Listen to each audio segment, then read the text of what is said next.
Hello everyone, আমরা অনেকেই মনে করি গুগল ক্রোমের সার্চ হিস্ট্রি থেকে সার্চ হিস্ট্রি ডিলিট দিলে চলে যায়, কিন্তু আসলে চলে যায় না। আপনাদের কিন্তু সার্চ হিস্ট্রি আপনার গুগল ক্রোমের সার্চ ইঞ্জিনে গিয়ে কিন্তু আপনাদের ডিলিট করতে হয়। তো আজকে আপনাদের দেখাবো কিভাবে আপনারা সার্চ হিস্ট্রিগুলো ডিলিট করবেন। তো ভিডিওটি অনেক ইন্টারেস্টিং হবে।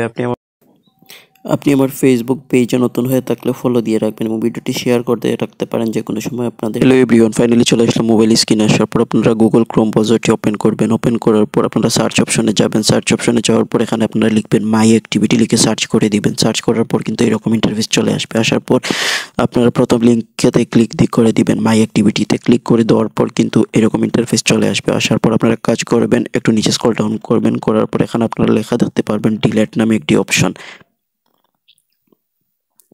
এখানে আপনাদের ট্যাপ করে দিতে হবে। এখানে ট্যাপ করে দেওয়ার পর কিন্তু আপনারা অলওয়েজটা সিলেক্ট করে দিবেন। অলওয়েজটা সিলেক্ট করে দেওয়ার পর আপনারা নেক্সটে ট্যাপ করে দিবেন। নেক্সটে টিপ করে দেওয়ার পর এরকম ইন্টারফেস চলে আসবে। আসার পর আপনারা কাজ করবেন, এখানে নিচে লেখা দেখতে পারবেন ডিলিট, এখানে আপনাদের ট্যাপ করে দিতে হবে। তো আপনারা কি করবেন, এখানে ট্যাপ করে দিবেন। ডিলিট ট্যাপ করে দেওয়ার সাথে সাথে কিন্তু আপনাদের সার্চ হিস্ট্রিগুলো ডিলিট হয়ে যাবে। That's it.